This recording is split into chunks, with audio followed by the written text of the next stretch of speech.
See, we're already at 23 people. I'm going to wait just a minute. I don't see anyone on video right now. Let me see if I can.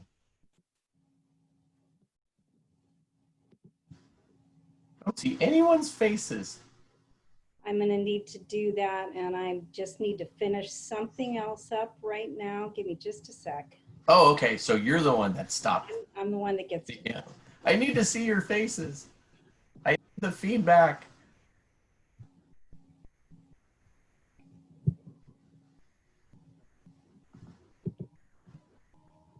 You don't see their faces? I don't see any faces. Okay, because I do. Oh, you do? I do. So hold on, let me. Brian, go up to maybe at the top there should be a speaker view and a gallery view. Oh no, my dog's eating my dinner. Leo, no. Ouch. It's okay. Alrighty. Oh, there I see some video. All right. I see Zach. I see Hillary. Wonderful.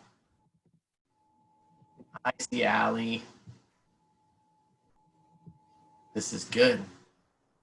I'm so excited. I'm so excited to see your faces. You know, I usually do pretty good, you know, when I'm in my routine, my new COVID routine, but as soon as I start seeing people's faces, I get a little teary because I miss all your faces.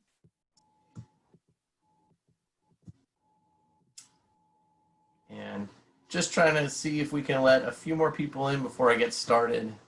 But I just want to first start and say thank you all for taking your time to watch this face for an hour and a half. How much are they paying you?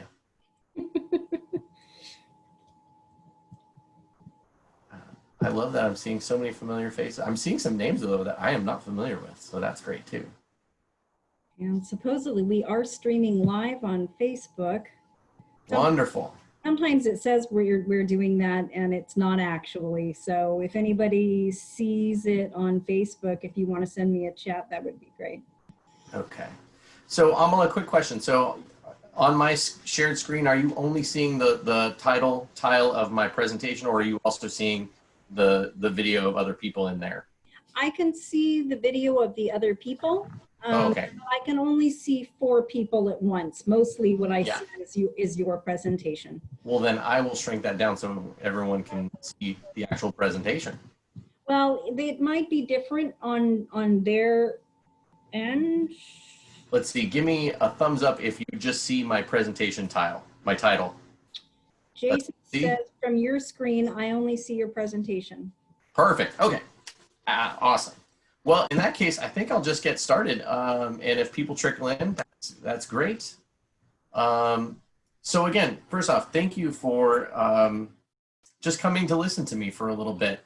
I think during a time like this, it's easy to get disconnected.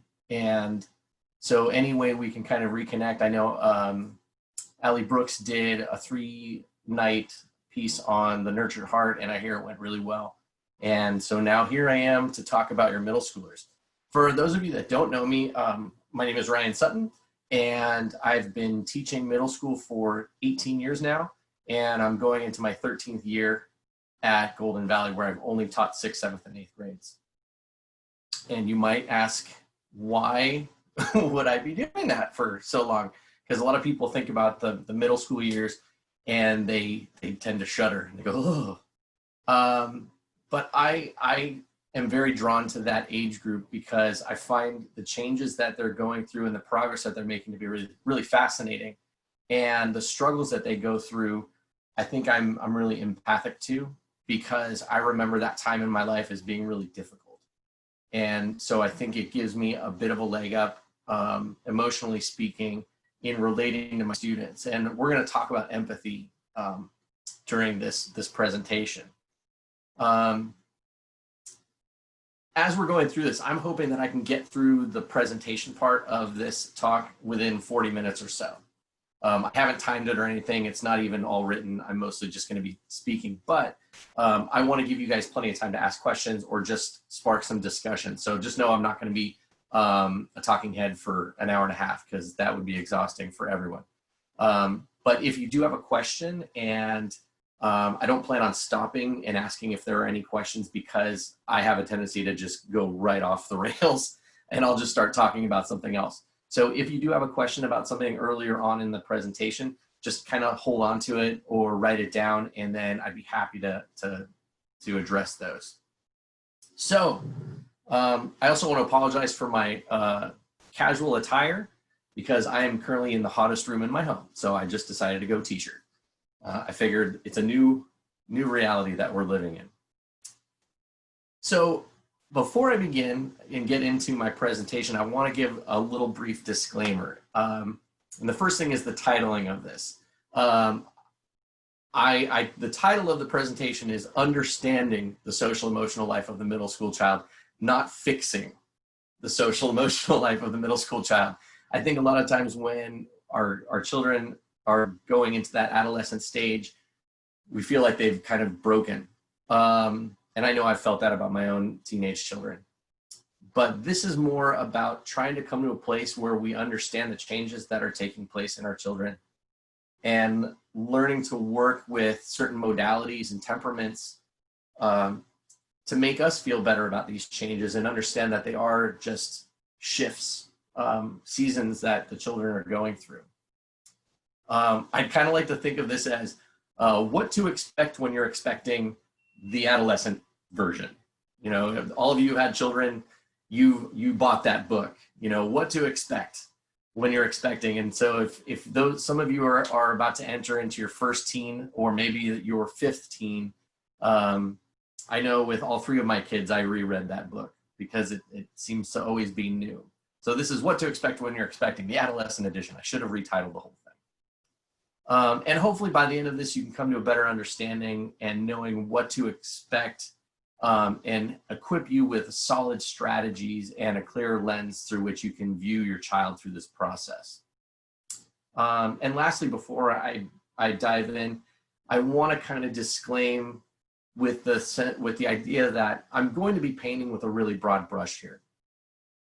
And I'm the first to really want to acknowledge that every child is unique, and to speak to these kinds of generalities does a little bit of a disservice to them. However, through studies of pioneers in child development like Piaget and Erikson and Rudolf Steiner, we can witness some common threads that often seem to tie these stages of child development together. And it gives us a foundation to then look at each individual child and see how they align with or deviate from these broad patterns. But just know that I look at children as individuals. I'm kind of zooming out and looking at a big picture, and you might really take a look at what I'm saying and say, that's exactly my child. Or you might hear what I'm saying and say, that's my child, but that happened last year. And each one's unique, but in my 13 years at Golden Valley, or 18 years overall, I've noticed some patterns in the development of the young adolescent that in general, I can kind of set my watch to. And it's been really fascinating.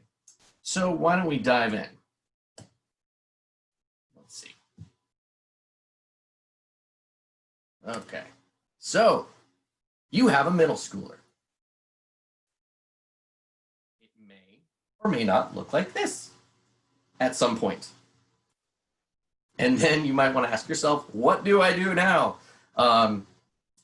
Just me being silly. A lot of times parents ask me, why are the middle school years so difficult? I talk to a lot of exhausted parents that are kind of tearing their hair out and not feeling like they can ever get a grip on relating to their child. And they feel like either at one point or another, either their child is in a tailspin or they are in a tailspin because of their child's tailspin.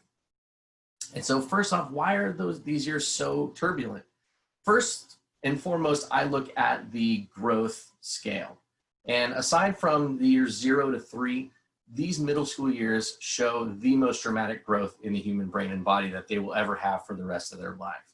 So we're talking about some massive changes. And just like changes in nature, when you have massive changes in temperature, you're going to get changes in, wind speed and ocean currents. And that's what your child is sort of swimming in as well.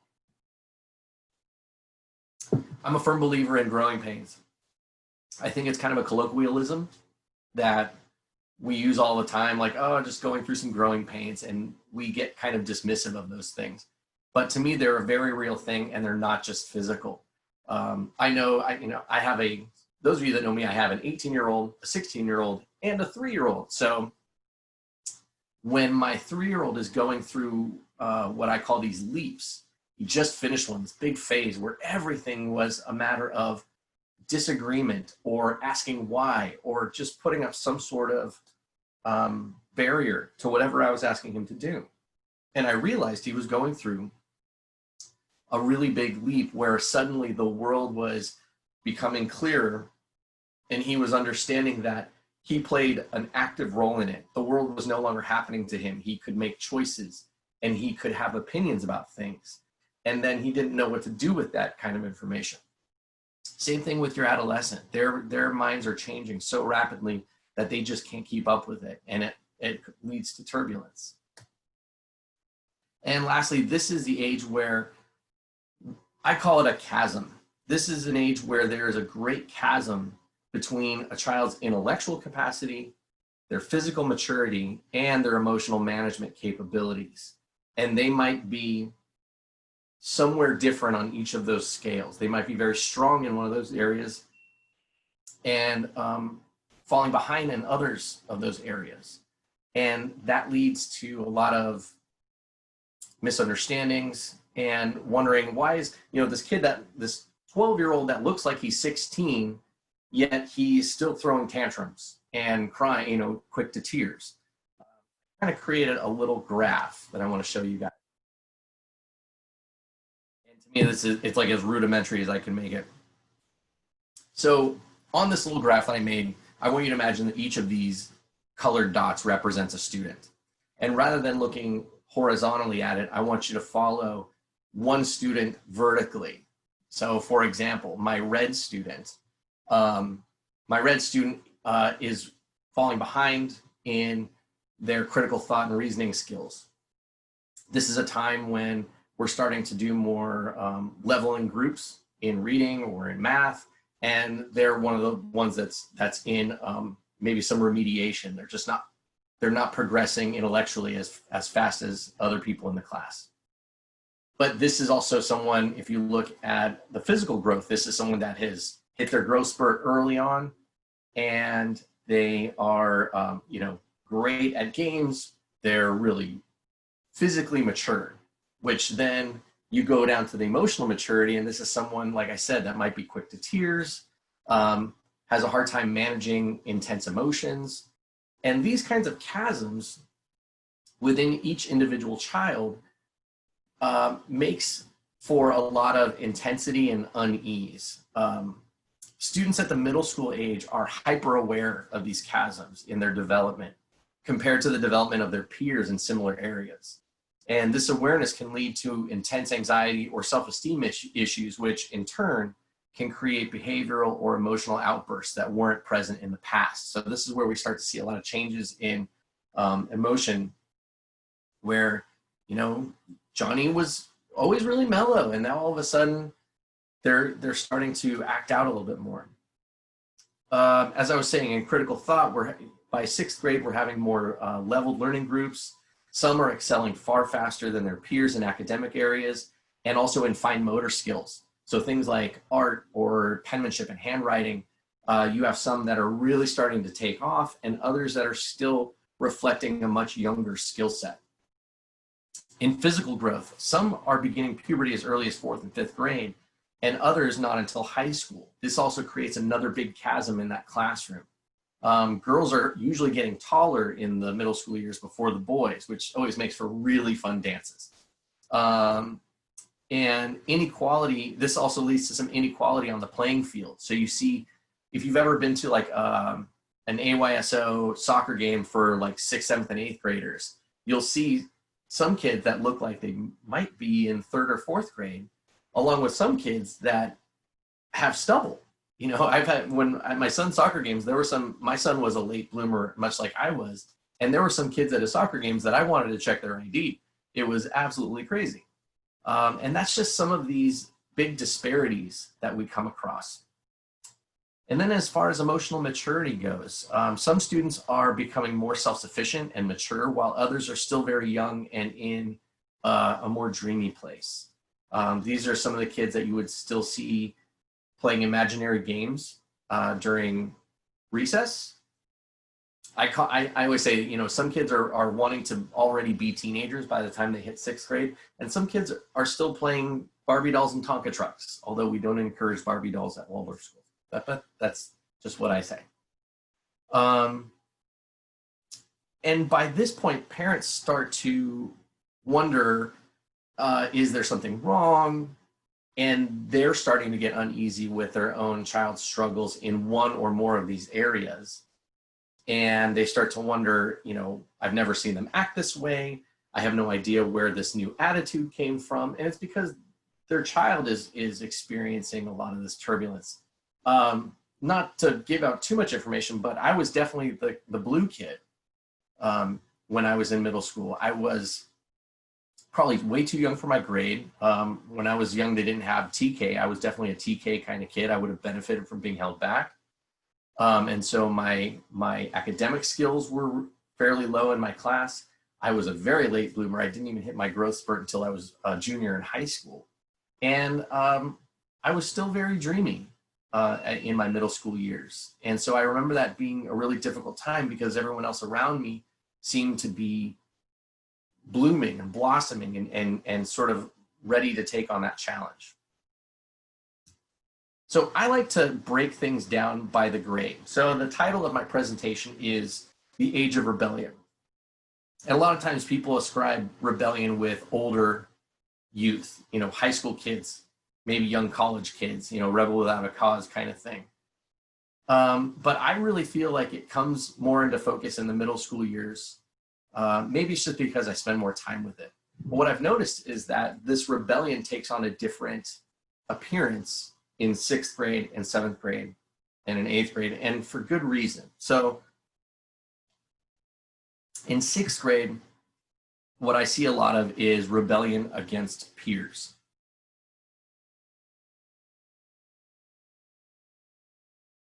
So first off, I would imagine a lot of you who are parents at Golden Valley, you have sent your child to our school from very early on, maybe even as early as kindergarten.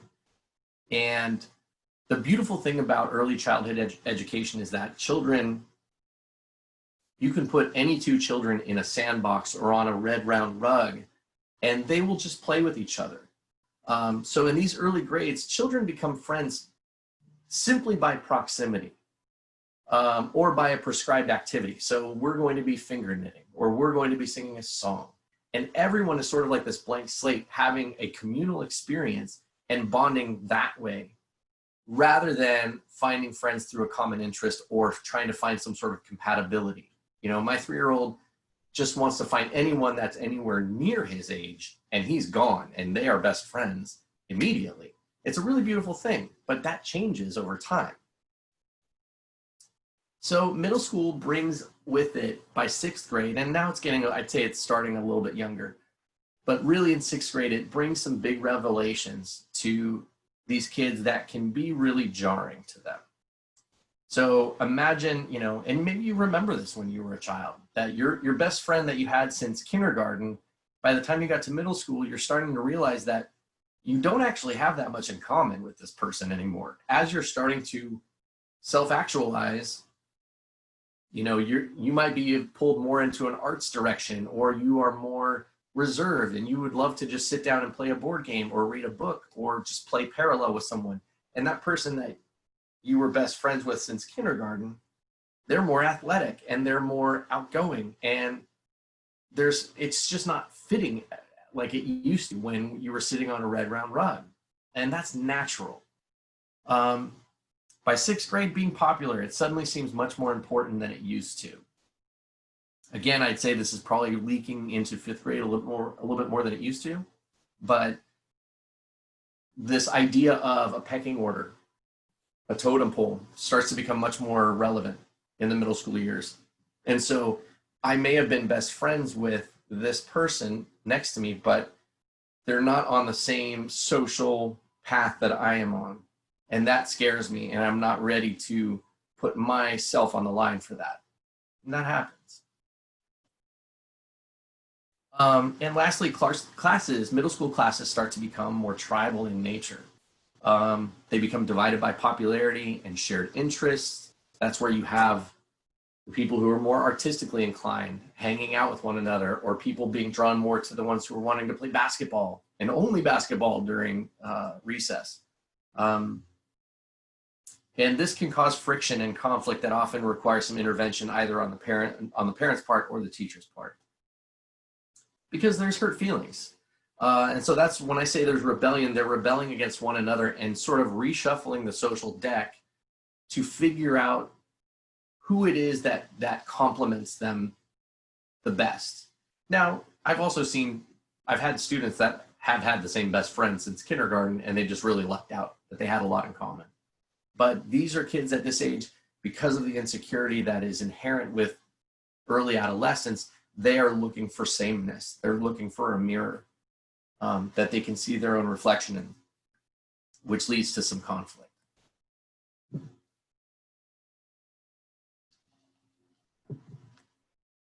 So Waldorf curriculum.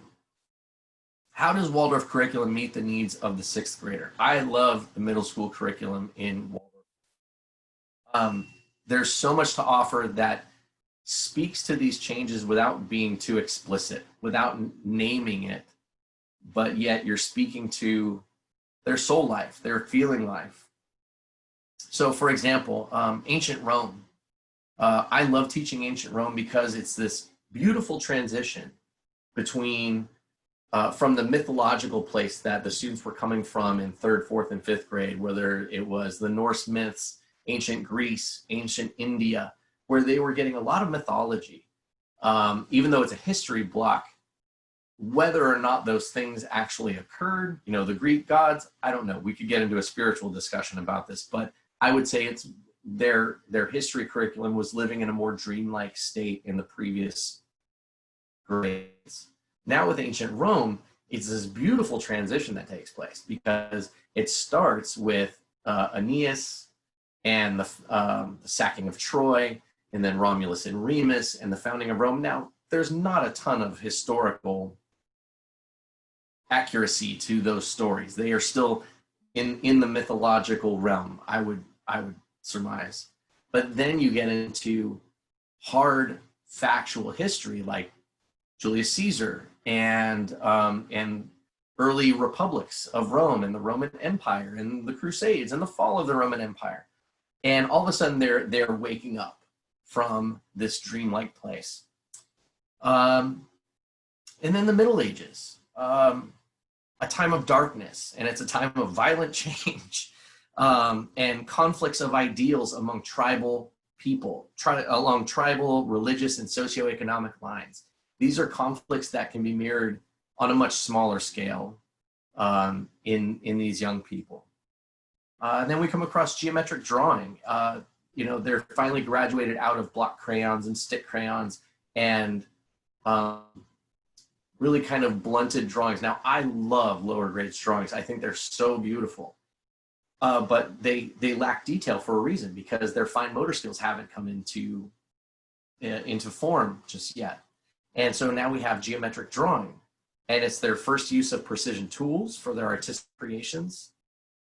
And it's an opportunity for them to bring order out of chaos. So this picture that you see here, it's a circle divided by 24 into 24 pieces, connected with 24 sets of diagonals, and it looks really chaotic. But what we come to realize is that every single form known to man is born out of something so simple like a circle. And there's a lot of beauty in that. And I think for a sixth grader, that should offer them comfort on some level, that they can control this. And then in physics, the phenomena that is usually taken for granted, like light and sound and heat, is brought to life through its complexity.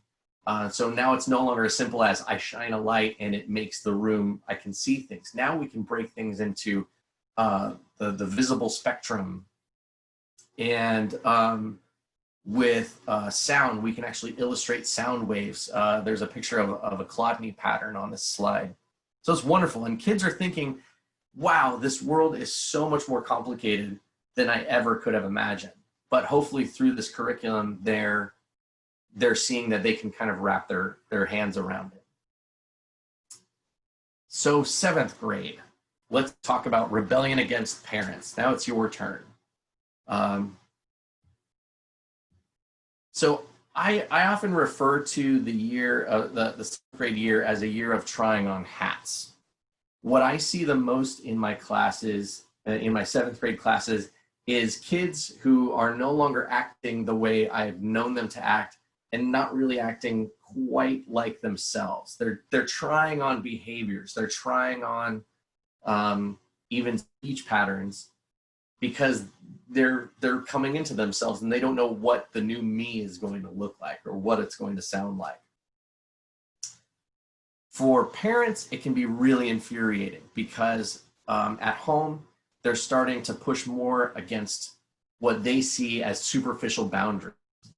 When a child is really young, you can tell them at 8 o'clock it's bedtime, and they may protest it, but they'll still do it.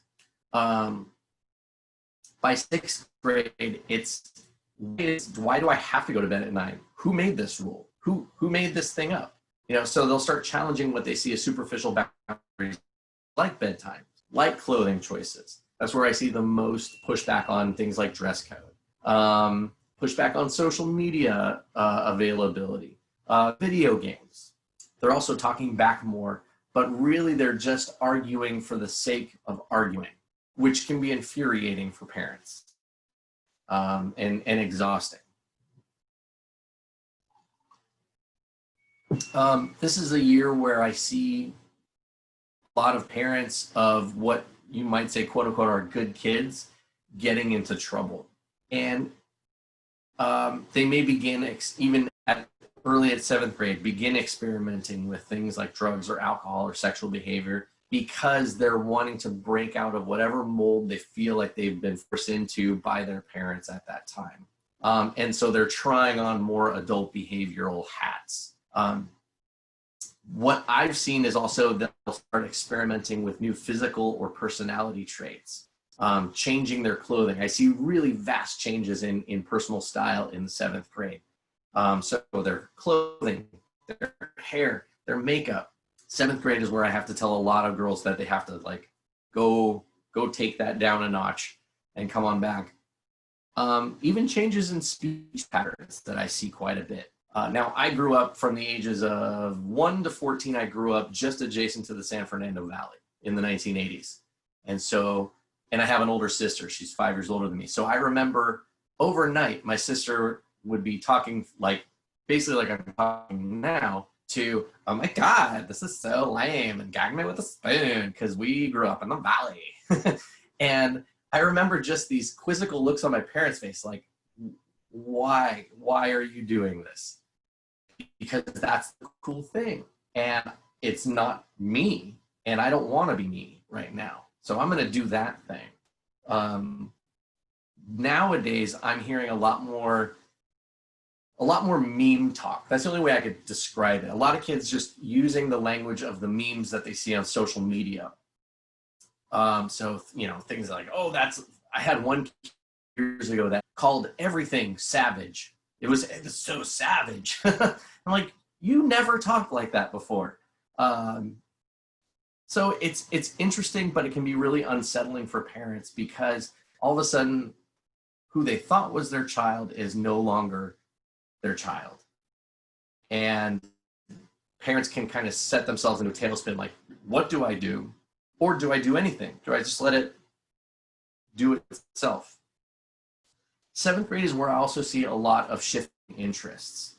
This is the year where I see a lot of kids not wanting to do what they always used to do or what they were always known for. So if there's going to be a year where your kid quits dance or soccer or scouts, this would probably be the year.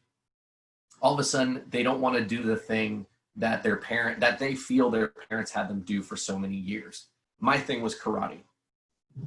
I had done karate for 4 years. I was 2 belts away from my black belt. And one day it was time to go to karate. And I literally buckled crying, saying, I don't want to go anymore. Why? You love it. I don't want to go anymore. And something just changed.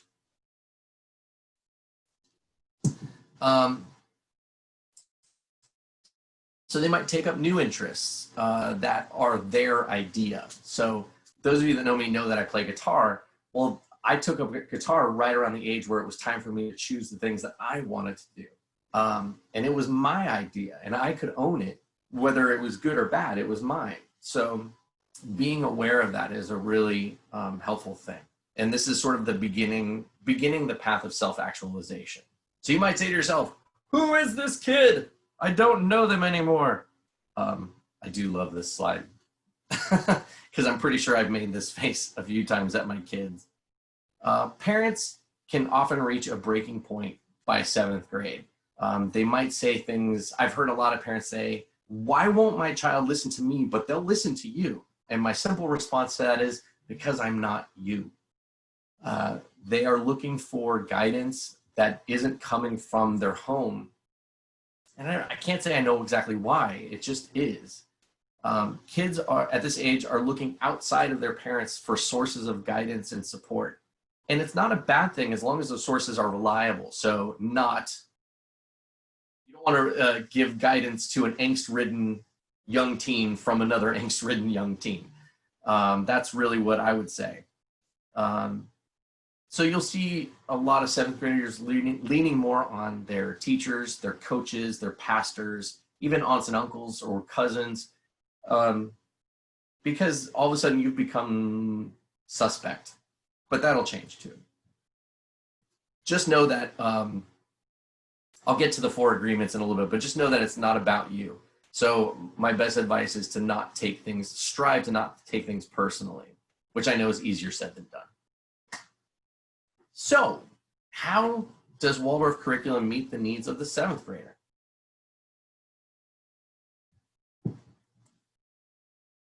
We have all these wonderful things. So 7th grade is one of my absolute favorite years to teach. It's one of the richest curriculum years in Waldorf education as far as I'm concerned. The Renaissance and Reformation. We left off in 6th grade at the Dark Ages, full of strife and conflict and suffering. And now comes a time of beauty and enlightenment and progress. Great advancements being made in the fields of art, and medicine, and architecture, and literature, and science, and so much more. And this fresh awakening, as I would call it, is mirrored in the students as their critical thought and reasoning capacities continue to grow. Then we have things like perspective drawing. In conjunction with the Renaissance, we see this big leap in the 7th grade artists' ability. No longer are they living in this flat Byzantine mode, as I call it, where everything is very flat, one-dimensional, one-directional type of art. Now we have the skills to learn about perspective art, why it was so revolutionary at the time of the Renaissance, and actually replicate those things. All of a sudden, I find 7th grade curriculum to be very empowering for 7th graders. Then we have things like the Age of Exploration, studying the likes of Prince Henry the Navigator, Ferdinand Magellan, Marco Polo. The 7th grader gets to witness people who are willing to take great risks to venture into the unknown. And I think that is a reminder to the 7th grader that it's not all about doing the safe thing. If it's only about making sure that you get the approval of your peers, you're not really stretching yourself at all. And that's what the Age of Exploration reminds me of. And then 7th grade chemistry. The main crux of chemistry in the 7th grade focuses primarily on changes in matter. Some of these changes can be really subtle, and sometimes they can be quite violent, just like the changes that we're witnessing in our children. So we talk about things like combustion or the Lime cycle and the interactions between acids and bases. This is very analogous, or maybe at the very least metaphorical, of what's happening to your child in the 7th grade. And I think it holds them in a really safe place. And I love the fact that I'm getting to go back into 7th grade this year. All right, 8th grade is my turn. Rebellion against authority and institutions. It's a tough one because a lot of times teachers want their 8th grade year, if they're going to be graduating a class, to be full of sweetness. And it can be, and it usually is, but there's also a lot of turmoil that comes with it. When I think of the 8th grade, the first thing I think about is justice. In a really beautiful way.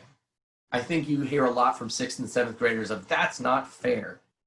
And when they say that's not fair, they're really talking about their bedtime, or why they can't hang out with their friends at such and such a time, or why they have to turn off the Xbox, which parents tend to look, with such a jaundiced eye, like, okay, yeah, that's not fair. The beauty about the 8th grader is they finally get keyed into matters of justice in their outer world. So students' eyes begin to open to greater matters of social justice outside of just their little microcosm.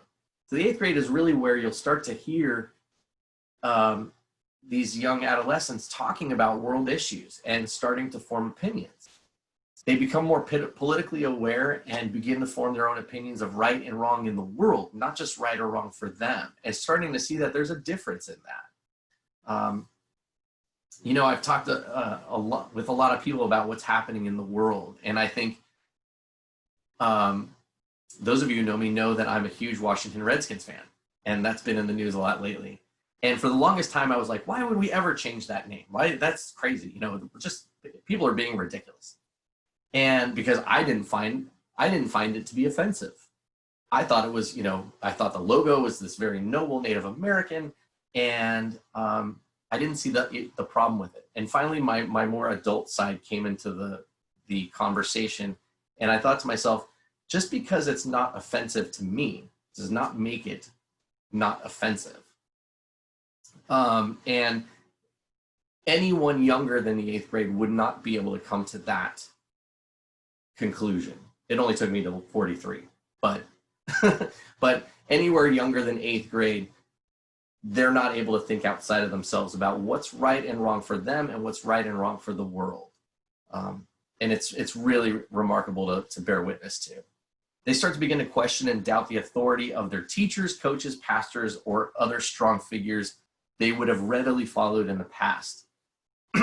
So I can have kids at 6th, 7th grade, they would do everything I would ask them to, really agreeable. And all of a sudden I get the why. Why do I have to do this?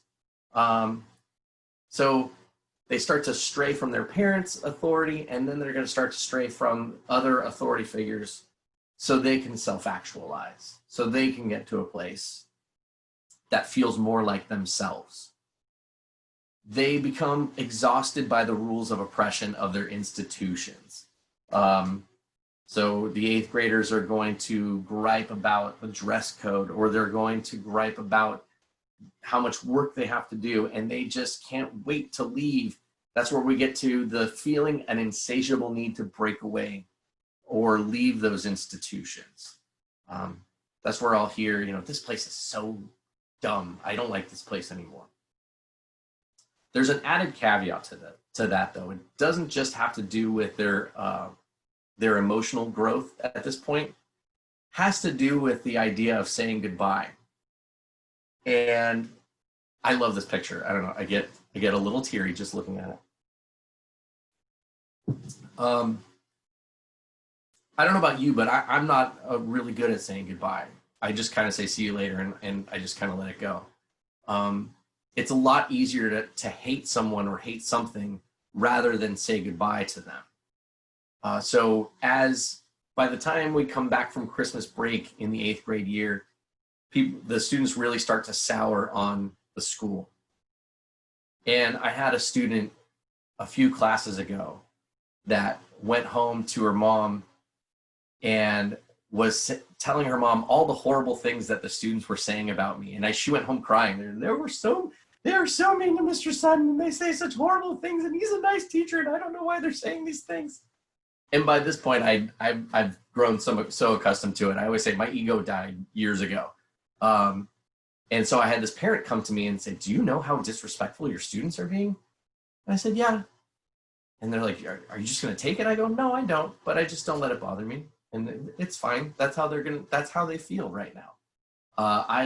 If I'm the object of their derision, or the object of, I want to leave this place and I need to break away, I can't wait to leave, it really has to do with their fear and their insecurity. So in 8th grade, I hear so many people say, I hate the school. I hate my teachers. I can't wait to get out of here. I'm never coming back.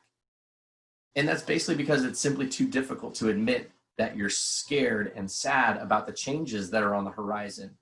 New schools, leaving all they ever knew. For some of these kids, if they had been in Golden Valley since kindergarten, that's the only memory of school that they have. And simply saying goodbye is too much. And so what they do is they reject all of it.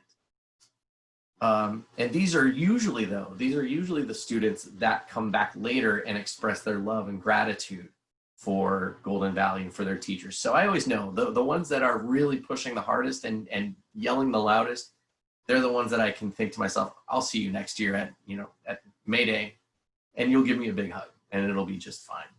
But something to think about, something to look into. Another thing I want to talk about is a big part of, I almost skipped a slide. So how does Waldorf curriculum meet the needs of the 8th grader? So if we're talking about justice, there's no better way to illustrate matters of justice than in our history curriculum. So whether we are breaking free of the tyrannical bonds of King George to breaking the bonds of slavery or putting an end to genocide in World War II, the idea that the world is not always a nice place, and that's putting it lightly, but kind of allowing them to kind of peer through a little peephole into the outer world and realize that the world is a nasty place sometimes, and it's up to those who are more justice oriented to make it a change and to be that change that they want to see. And a lot of these students, by the time they get out of 8th grade and are headed off to high school, they have some really great activist minds. It's amazing to me. And they will find that one issue, whether it's environmental or social or some of the things that we see going on in the world today, and they attack it full boat because they have the energy to do it and they have the time to do it. And so I really encourage my students by the 8th grade to find what it is that speaks to them and understand that you can make a difference and you can take action. You're not too young to take action. And hopefully that directs some of that rebellious energy into a more positive thing. All right, so one of the things that's been most helpful to me as a Waldorf teacher is the 4 temperaments. I had never heard of the 4 temperaments until I first came to this school. And I don't know if everyone in this room is wholly familiar with the temperament, so I'm going to kind of assume that you're not, and I may be just preaching to the choir for a few minutes. But understanding the 4 temperaments has been really beneficial in not only understanding my students, but also understanding myself and my response to my students and to my children. So the 4 temperaments are kind of, to me, a precursor to the Enneagram. My wife is obsessed with the Enneagram. All I know is that I'm an Enneagram 9, and I don't know what that means. That's too many numbers. I like the 4. So the 4 temperaments, you have the sanguine, who is embodied by Tigger. You have the phlegmatic, who is embodied by Winnie the Pooh. You have the melancholic, who is embodied by Eeyore. And you have the choleric, that is embodied by Rabbit. Now, if you're familiar with all of our friends from the 100-Acre Wood, you would immediately kind of understand those traits. But I can get into a little bit more detail in this slide here. And what I'm hoping you're all doing right now is thinking, where do I fall on this scale? And where does my child fall on this scale? And in that interaction, where is there room for misunderstanding and conflict? So for example, and most people tend to embody two of them. They have kind of a primary, like a dominant and a secondary. So my primary is very phlegmatic. I love to be alone. I love to relax. I love food. I avoid conflict. I'm generally pretty mellow and easygoing. And then my secondary is more sanguine. I'm also like, I'm good at a party. I like to have a good time. And I can be really animated when I need to be. But that doesn't meet the needs of someone who is more choleric. Someone who is very goal-oriented or very task-driven. Someone who is more phlegmatic can be infuriating for someone like that. So if you and your child are really on opposite sides of that scale, you're speaking two very different behavioral languages, and that can lead to conflict because you don't feel like you're being understood or honored for the gift that you bring to the table, and your child feels the same way. So I say familiarizing yourself with the temperaments, it does create a clearer context in which you can better understand the why behind your child's behavior. If your child is very melancholic, like my oldest son, he is very melancholic. And for someone that has a sanguine element to my personality, I don't understand it. He feels things so intensely, and he can be very pessimistic at times. But on the other side, he's a really compassionate guy. He's very empathic. And I treasure that about him. But we end up kind of rubbing each other the wrong way because I'm always like, why don't you want to go do this thing? Let's go. And he's like, why? I can do the thing in my room. I can go read a book right now. And there's nothing wrong with that. But understanding these temperaments and how they swirl around our lives is a really good tool for understanding. So I said, identifying your child's temperament, it can help you better address their needs. What I mean by that is a melancholic child does not want to be overtly encouraged. A melancholic child, if you give them the rah-rah speech, like, get in there, I know you can do it, just go out there and give it all you got, they will dig their heels even deeper because now they feel like they're the center of attention, and that is the last thing they want. Whereas a sanguine child cannot be expected to sit still for long periods of time. So if you tell your sanguine child that you're going to stay in this room until it is clean from top to bottom, they're going to find something else to occupy themselves, and it's going to drive you even crazier because that task will not be done.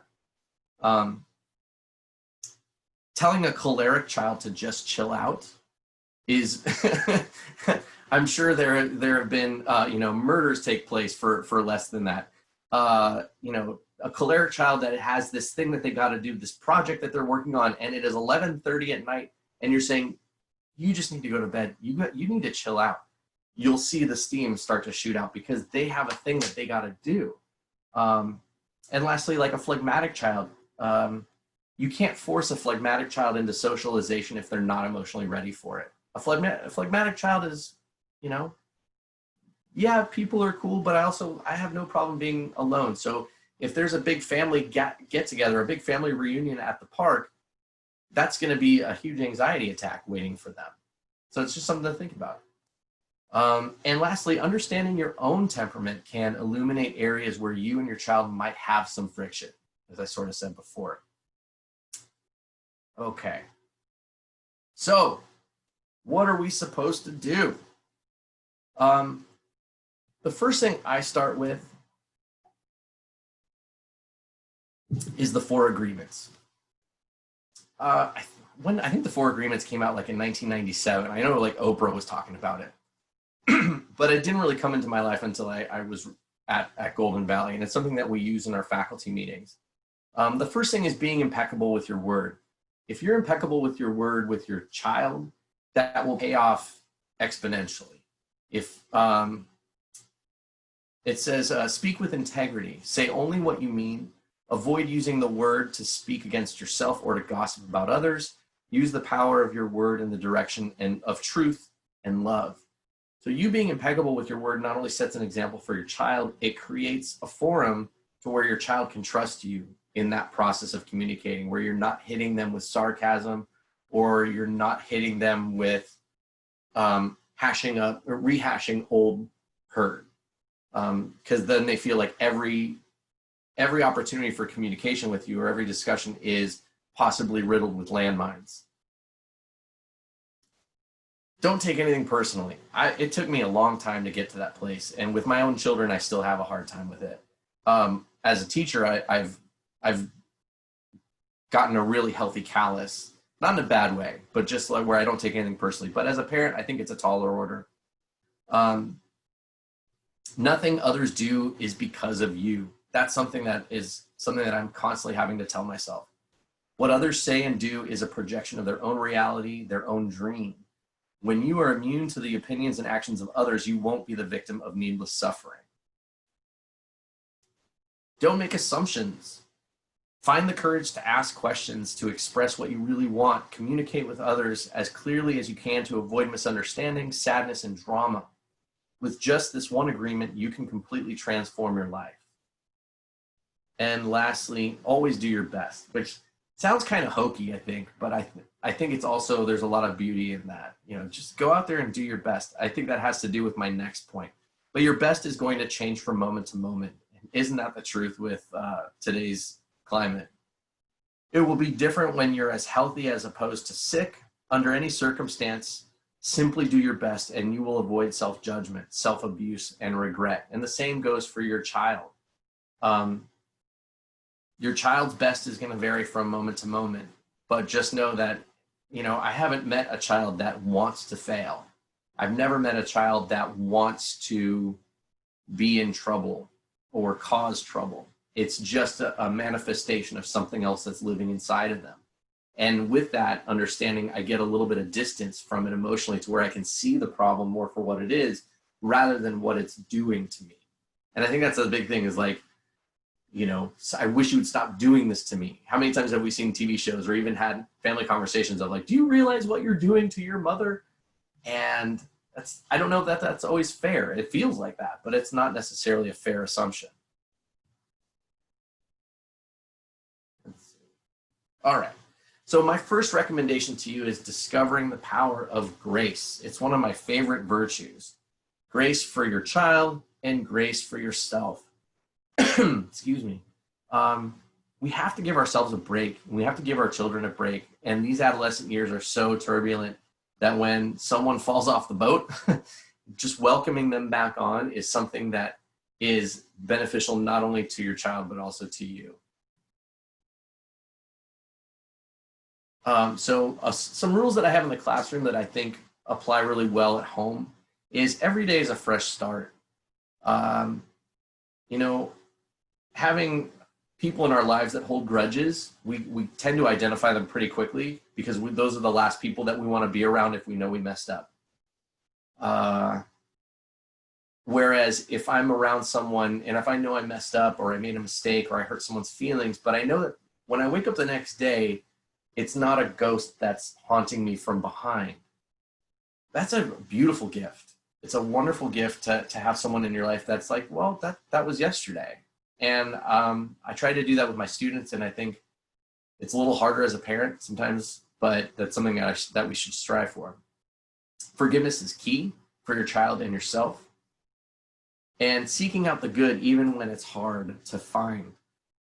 Some of our children, and not all children are created equal. I've had some that just breeze through those early adolescent years and they are unscathed and they did it beautifully and everything was wonderful.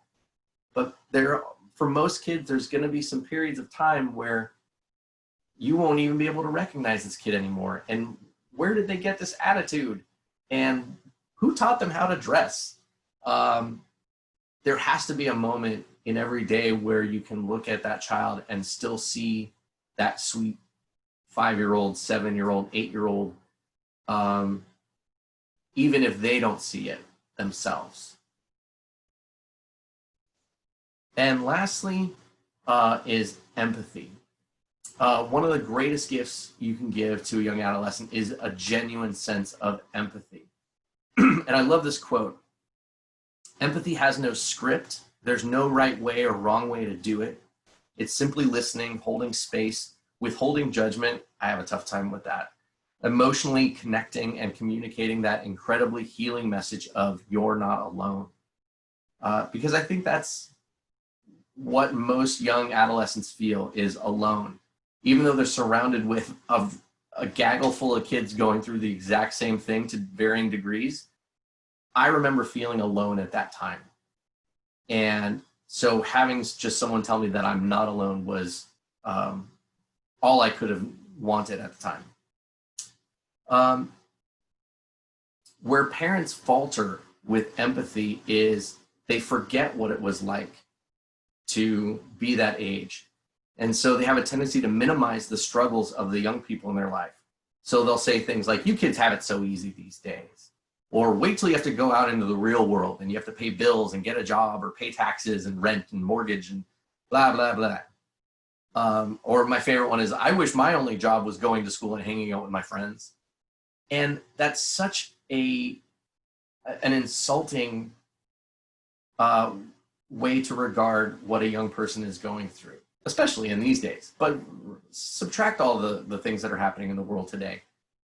I want you to really think back to your early adolescence. If you can remember that. I know for me, my adolescence was full of uncertainty and insecurity. Sometimes we're dealing with unstable families. I always tell my students how difficult it is to be them, and I really do mean it. When we're having sort of class meetings and I can see that they're struggling, and I'll be the first to say, you could not pay me to go back to 7th grade. And they'll say, really? I go, yeah, that was such a hard time. And they're like, but you got to pay bills and you have to have a job and you have to, pay for your car. I go, yeah, but at least it's mine. At least I know where I'm going. I say, yes, adulthood is hard, but at least I know where I'm at in my life. I have control over my choices, and the road ahead is much clearer than it was at that age. And I think it's that uncertainty that causes a lot of unease. Adolescence is exhilarating, but it's also really exhausting and sometimes even devastating. And if we can hold that more in the front of our consciousness when we're dealing with these young adolescents, they'll feel that. When they feel that we can really empathize and just get in touch with the 14-year-old you, as uncomfortable as that might be, I think your children will be really well off because of it. So I say, reconnecting with how you felt as a young teen, minus the rose-colored glasses. We tend to look back at those times as like, yeah, we just hung out and I just played baseball, in the park every day and rode our bikes and, talked about girls, and it was great. Remove the rose-colored glasses and it'll help you in relating to your child and giving them the emotional support that they're seeking. So with that, I just want to say, first off, thank you. I have no idea how many of you are in this room. And I want to say it's amazing that, just to have a captive audience. So I want to now open it up to you and see if there are any questions.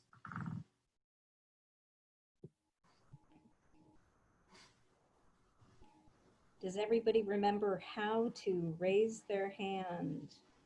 You go to participants and click that. That should bring up a box.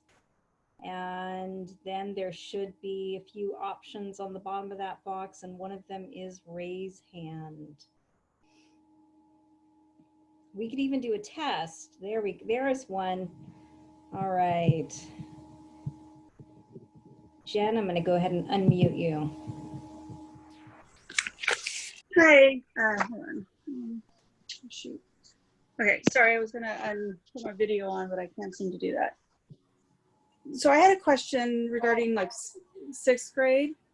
Okay. Sorry. Okay, sorry about that. So I have a question about 6th grade.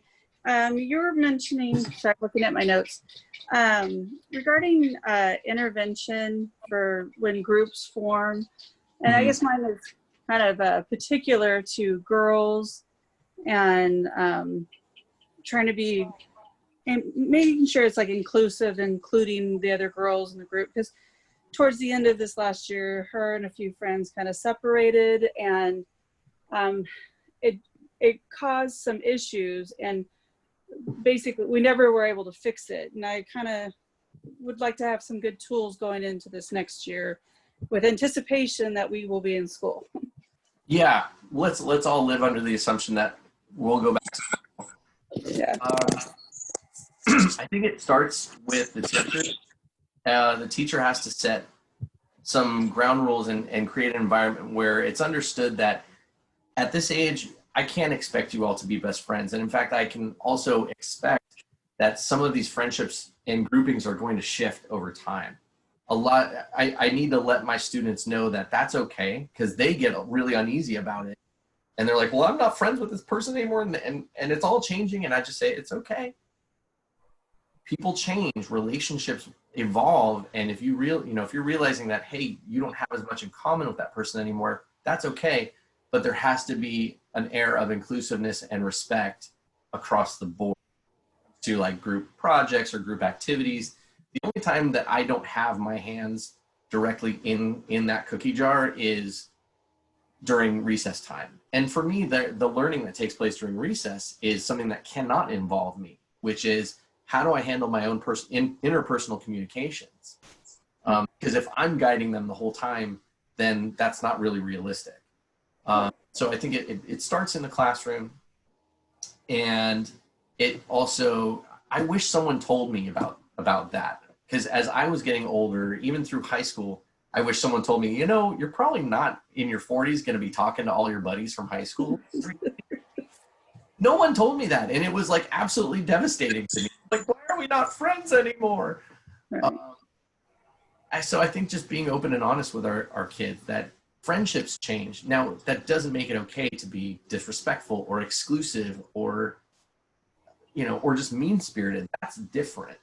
But being honest about the nature of friendship and even co-working together, those are important pieces to impart to our kids. Hope that answers the question. No, it does. Thank you. I appreciate it. Sure.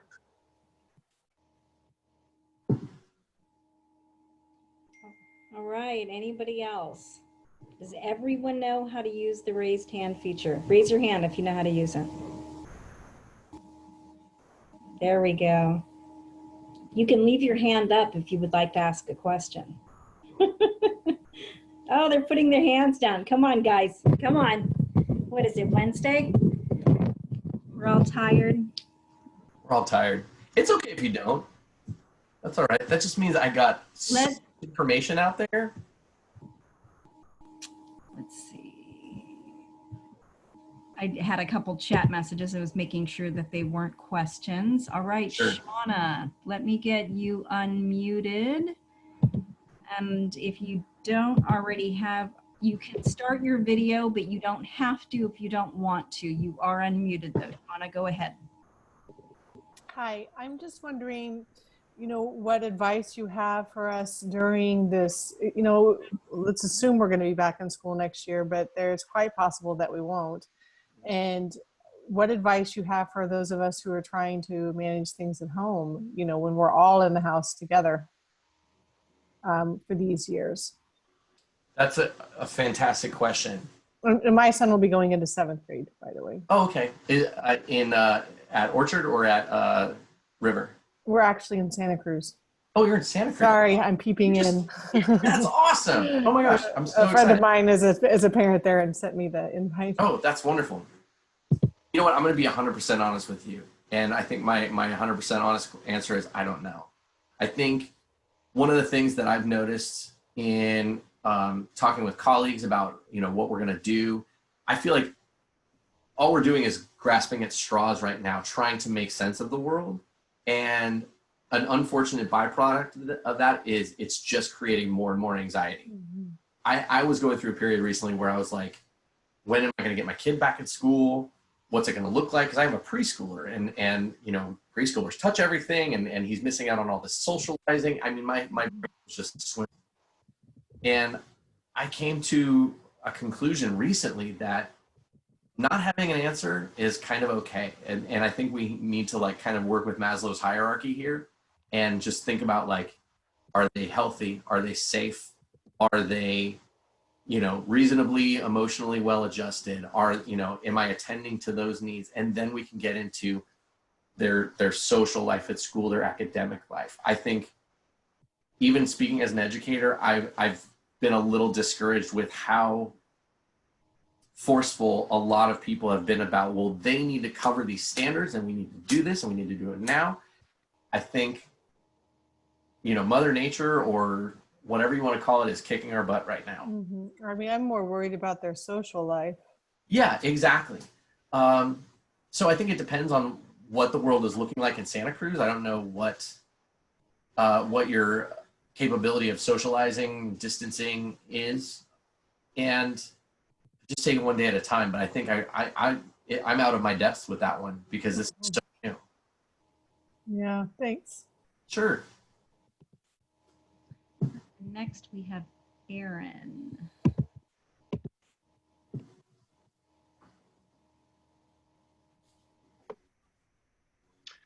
Hi, Ryan. Thanks for doing this. Oh, my pleasure. So my question is regarding my son's going into 8th grade at Okay. Orchard. Great. And I've just noticed that, which is just kind of this typical, I've got this understanding that, you know, as they're in these teenage years, that they need to flex their muscles. They need to kind of rebel a little bit and change, as you were talking about. And my question is regarding, you know, where's that balance? Where's that sweet spot between acknowledging that need for rebellion and kind of supporting that, and also, you know, there's certain lines you've drawn in the sand that are, you know, beyond, you know, you don't want them to go beyond those because they're inappropriate or they're starting to create bad habits or bad, you know, bad attitudes and that kind of thing. So how do you approach that where you're supporting that age of rebellion, but also within the structure of appropriateness? I think that's a fantastic question. For me, I think it's different for every parent because every parent and every teacher has their own trigger points. So I'll be the first to admit, as a teacher, dress never really bothered me that much. And so I'd get kind of like called out of like, why are you not enforcing it? It's like, because I kind of don't even notice it. It's just, it doesn't kind of fall on my radar, whereas another teacher might see it as a blatant act of disrespect. So as a parent, we have to figure out what our biggest emotional currency is and what lines in the sand are we willing. My dad always used to say, is that a hill you're willing to die on? So you pick the 3 hills that you're willing to die on, and then you retreat from the rest of them, assuming that they're not going to put anyone in danger or, you know, really kind of damage things. Because as an adolescent, maybe you remember if you had a parent that was constantly drawing too many lines in the sand, and you were just like, Mom, you're nagging me about everything. My room's a mess. I didn't finish my homework. There's holes in my jeans. I was late to baseball practice. Like, you know,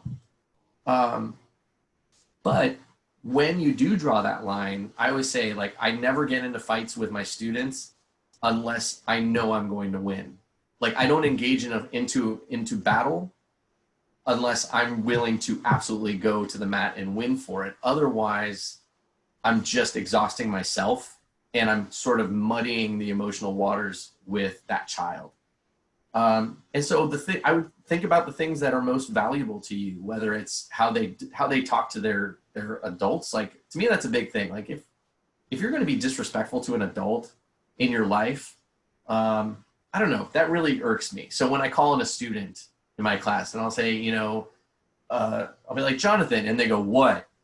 And all that to me is a huge, like, my lizard brain goes out of whack. And I'm like, fire. And I'll go, Jonathan. And he'll go, oh, yes.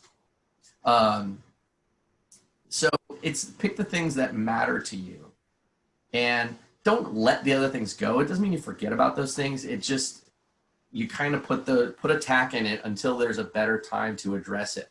Because I know what you're talking about. Like, you worry that you're starting to create a slippery slope, that if you allow things. The other thing I would say is those things, don't energize them. You know, in the nurtured heart stuff that Miss Brooks was talking about, she talks a lot about not energizing those behaviors, because as soon as you energize them, they become more enticing, or they become a tool for a child to needle. That's the button that I'm going to push, because I know that makes the toy go. So yeah, I hope that is helpful. Thank you. Yeah, that was helpful. Sure. Ken, I got a chat from King who wanted to know, when I'm dealing with the attitude, is it okay to walk away as the parent? And Ken, if you don't want to raise your hand, maybe you could let me know how old your kiddo is. But that's, I don't know if you can do something with that question. I can address that. Okay. I wouldn't walk away without saying I'm going to walk away. I think abandonment is a very powerful negative emotion that you can elicit from a child, because I think a lot of children live in fear of abandonment, either from their family or from their friends, sometimes for no reason at all, and sometimes for good reason. But to walk away from a child simply because you are done hearing what they're saying, even if they're expressing something that's not in an inappropriate way, or it's, they're being loud or insulting or using foul language, to simply walk away is saying, I don't care about you anymore and I'm done. But to verbally say that, I'm not comfortable with this conversation and I'm happy to pick this up when we've all calmed down. To me, that makes a little bit more sense. And believe me, so many of these strategies that I'm giving to you are easier said than done. Please know that, that this is not like, advice coming from on high, like I got all this. It's so much easier said than done. But from an outside perspective, I've seen so much of these interactions take place between teachers and students, or parents and children, that I've seen what works. And I feel like I do have a good eye for how interactions affect a child. And I've seen those kinds of interactions where a child is just gutted by something that their parent doesn't even know that they just gutted their child. It looks like Kang's kiddo is in 6th grade. Okay. Yeah, that's tough. I would just make the announcement, like a very calm announcement of, I'm not comfortable with where this is going. We need to talk about this some other time. I'm going to go to the other room. All right, and looks like Sarah has a question. Hi, Hey. I have an incoming 6th grader, and she, I don't know if this matters or not, but she's switching campuses this year.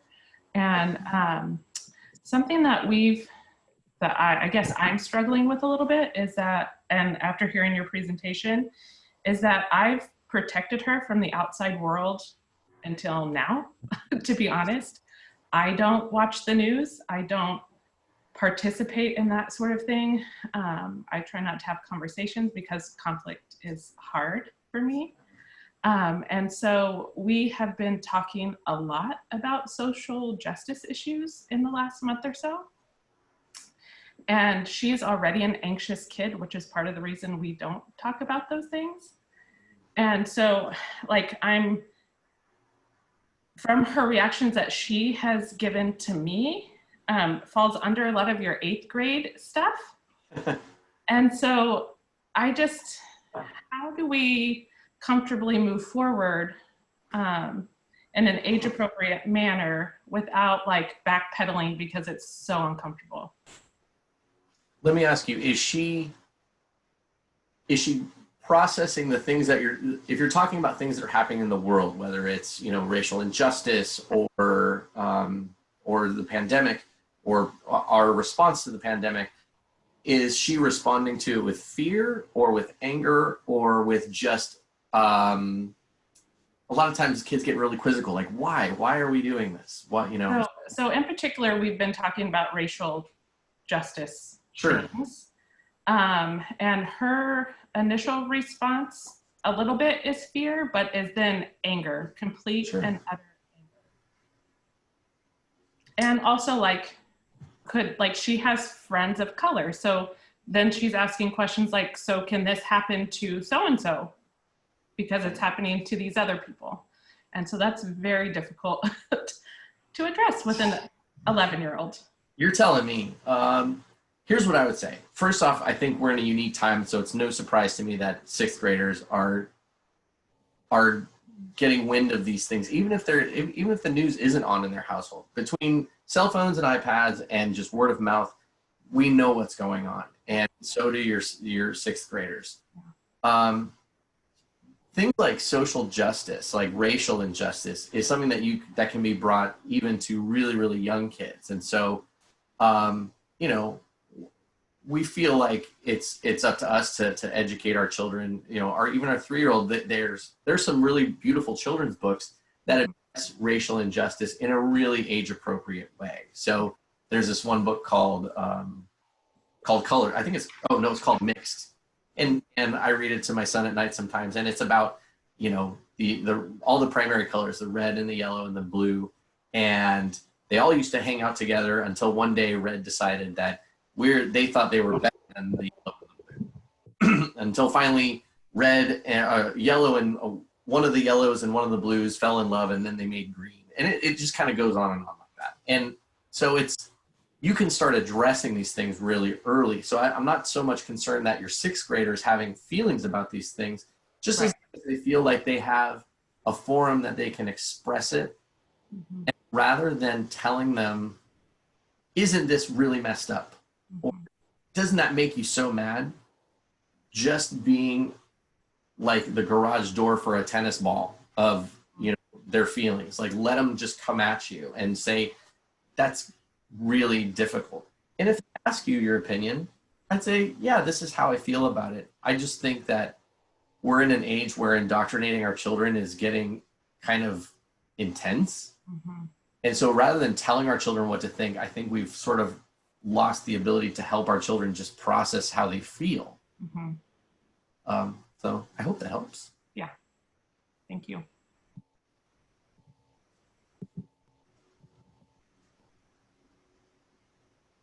All right, anyone else? Heather.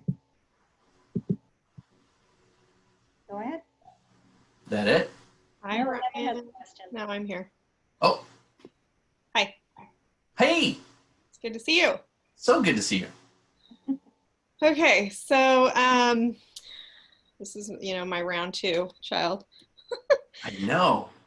But I guess my question is, and I don't know, you know, this is sort of into the unknown. We've never all done this before. So, but I have some concerns about kind of what's typical for boys at this age in terms of their socialization or lack thereof, and really working through some of those like friendship things and kind of what, you know, I mean, what I've seen with other boys at this age is that can be really hard for them. Like they can be, you know, really trying to figure that out either by being overly acting out or gregarious or being sort of like socially isolating or, you know, Right. or whatever.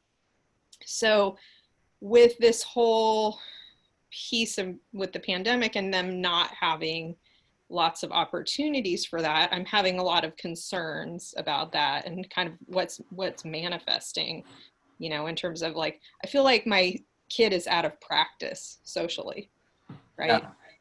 Yeah. And with that is coming a lot of anxiety.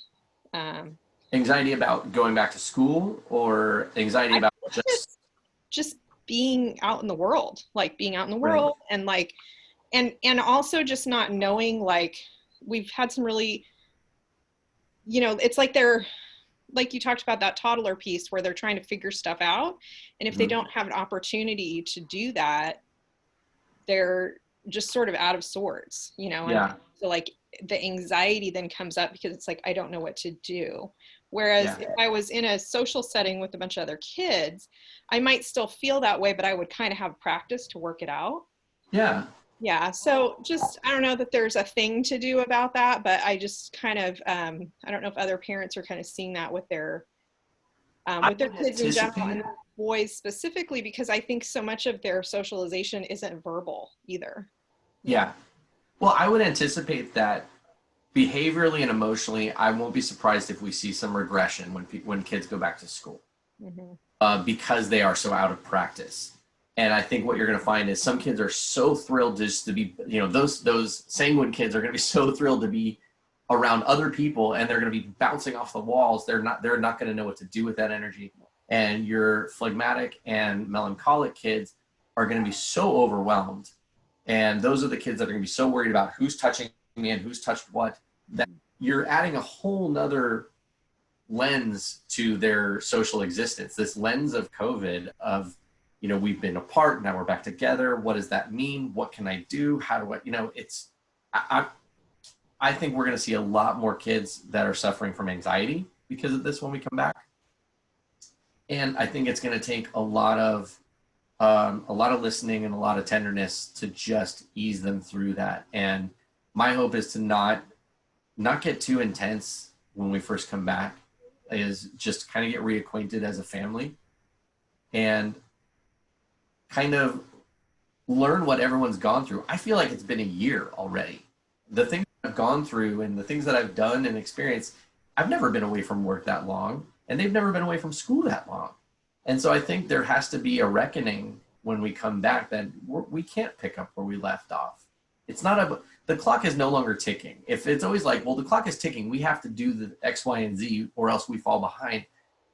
They're already behind. What they need is a reintroduction to this school family, especially a community like Golden Valley, where they have the same teacher every year. It's going to be really hard, but it's also going to be really great too. I'm so looking forward to seeing my class again. And I think everyone's together and has some time. I think they'll be okay, but I anticipate some regression, and I anticipate a lot of anxiety. Thank you. Thank you for that reassurance. And I'm looking forward to the reassurance, like, it's going to get rough. Right. Yeah. But we'll do it together. That's right. Mm-hmm. Thank you. Thank you. All right.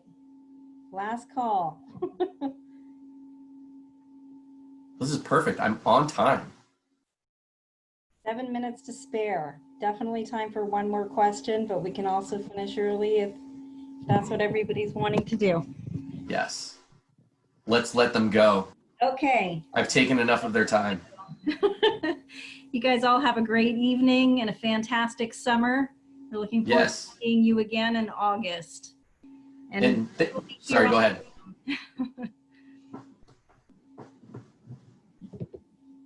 Just thank you so much for giving me your time and your attention. It's always wonderful to see familiar faces and new faces, and I feel like my cup is filled right now. So I really appreciate that. So thank you so much.